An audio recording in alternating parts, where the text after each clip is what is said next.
Welcome to this homecoming version of Creekside Game Day. As you can see, I'm back at the castle for Creekside and Buchholz, and man, this is an exciting matchup.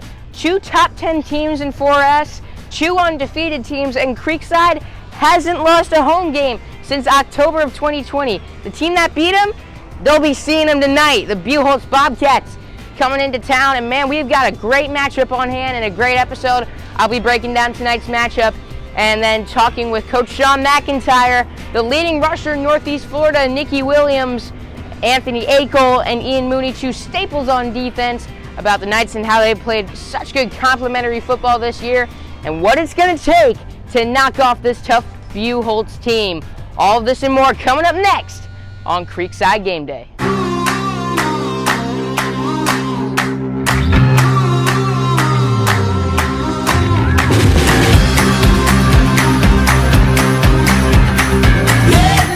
Looking to his left, he's looking deep for Reynolds, he's got it! He's fine. Just to his left, and Wadley Harris is picked off! He's picked off! It's a pick six! McMillan's got it, and he struts into the end zone!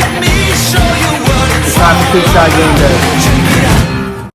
I mentioned the facts before the intro. These are two teams that come in ranked top 10 in 4S, two teams that are undefeated and rolling as of late, and Creekside hasn't lost a matchup in their home stadium in nearly 2 years. The team that beat them, the Buchholz Bobcats. By the way, this is all on homecoming. Tonight is going to be electric.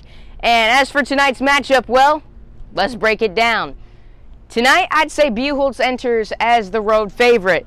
But what can Creekside do to slow them down and win this game? They're going to hold their own. This can be a good matchup. Creekside believes they can beat this Buchholz team. I believe it too. What are they going to have to do? Well, I think it's all going to start with the defense. Offensively for the Knights, they're going to be facing one of the best defensive units they've seen all season. They come at you with a good secondary and two SEC prospects on the D-line. This is going to be tough, so defensively, the Knights are going to have to step up.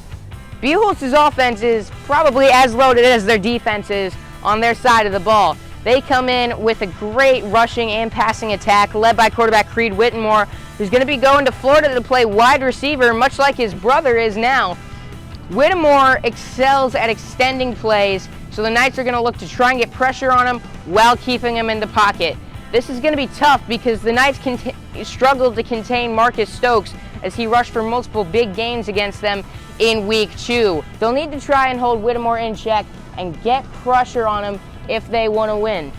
Whittemore also has a lot of weapons at receiver, his main being Jackree Kelly, a quick and shifty playmaker on offense, James Williams, a nice solid target who lines up on the outside most of the time, and their biggest threat of all, the 6'2 senior offered by Alabama, Jaron Hamilton. The Knights will also look to limit big plays against this tough Buchholz team, because in a close game, those can be killer, and Buchholz has an offense full of big play threats. Offensively for Creekside, the O-line is going to be key. I mentioned those big-time pass rushers for Buchholz earlier, and if Creekside wants to get their offense going, their O-line is going to need to hold their ground to pave running lanes for running back Nicky Williams and leave time for their quarterbacks in the backfield. Listen, Buchholz, even when they have 3-4-man rushes, they excel at stuffing the run and getting pressure on the opposing QB. I'll wrap up my matchup breakdown with a couple players who I think could be crucial to their teams coming out on top tonight. And for Buchholz, I'm going to be going with Jaron Hamilton and Kendall Jackson. These two have been game wreckers this season. Jackson, a D lineman, Hamilton, that Alabama offered receiver. These two guys can each really make big-time differences on the game, and both go against Creekside's weaknesses. They could be huge for a Buchholz win tonight. If Creekside wants to win, it's going to be Nicky Williams and Ian Mooney that are going to be difference makers. Williams enters as one of the top backs in the state of Florida, the top in Northeast Florida so far. And as for Ian Mooney, a leader on this defense, the linebacker, had an interception earlier this season. I think he could be big if the Knights want to come out on top. On now to my next segment, where I sit down with some difference makers on each side of the ball for Creekside and head coach Sean McIntyre, to talk about how well the Knights have played complementary football this year. It's led to some big wins, and a fumble recovery from Anthony Akel last week led to the game-winning touchdown for Creekside against Glen Academy last week. Just another example of how well they've played complementary football this year. So let's hit it. Here they are. How do you feel your offense and defense kind of play off each other? We try to take advantage of our opportunities, whether that's offensively or defensively. Make sure that we do our job and just do the best that we can. We know we control us. We control all the things about how we play and the way that we play, our eye discipline, our ball security, all of those things. So we try to make sure that we don't give anything to anybody else. If you're going to beat us, you're going to earn that, and you're going to have to beat us. We're not going to beat ourselves. So, Nikki, this week we're talking about the complementary football that you guys play.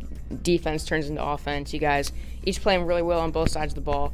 Offensively, what kind of a boost does it give you knowing you got a solid defense there to back you guys up?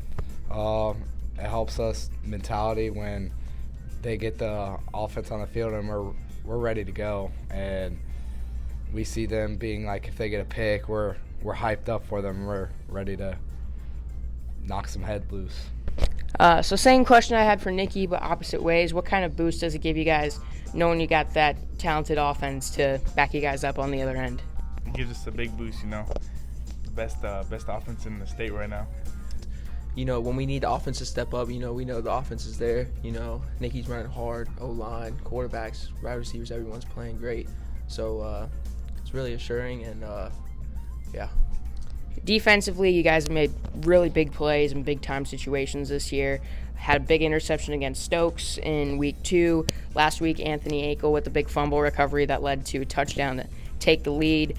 How do you guys keep your cool and, get together and make those big plays?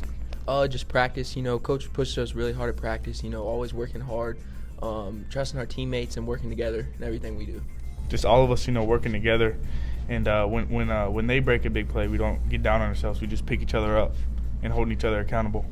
This season, you've been one of the best running backs in the state. You're ranked near top in almost every category. Among juniors, you're one of the top 2, top 3 in the state. What have been some of the keys to your success this season?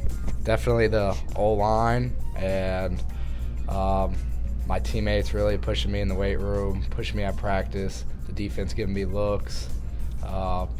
And my running back coach, Coach Rollins, he helps a lot too.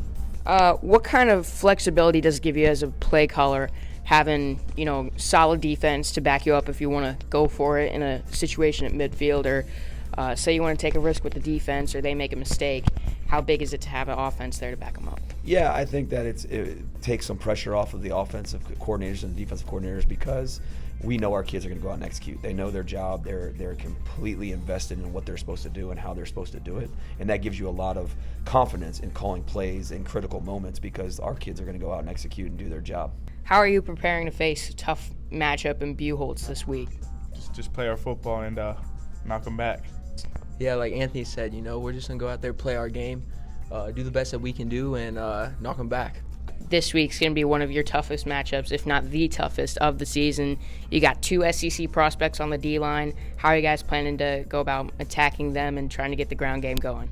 We're just going to play our football and do what we do, and we know what we can do, and we're just going to come out there and play, and we're going to come out with a W. Yeah, they're phenomenal defensively. That is no doubt. Their defensive coordinator, Coach Bell, he does a tremendous job. Their scheme is great. They're coached really, really well, and then they are very talented on top of that. So they're going to make it very hard on us. Our kids are used to adversity, used to challenging situations, and we're going to definitely be put in those situations on Friday night, and hopefully we can just continue to answer the call in those adverse situations. Appreciate those guys taking the time to sit down with me. Complimentary football could be a big part of the Knights coming away with a win tonight. Now into my next segment, I'm going to sit down with just Coach McIntyre to discuss this tough matchup the Knights have against Buchholz tonight. And then overall as a team, what kind of challenge does a team like Buchholz present to you guys? Just the way that they play and how they play, and then the schematics behind it. So Coach Whittemore does a tremendous job.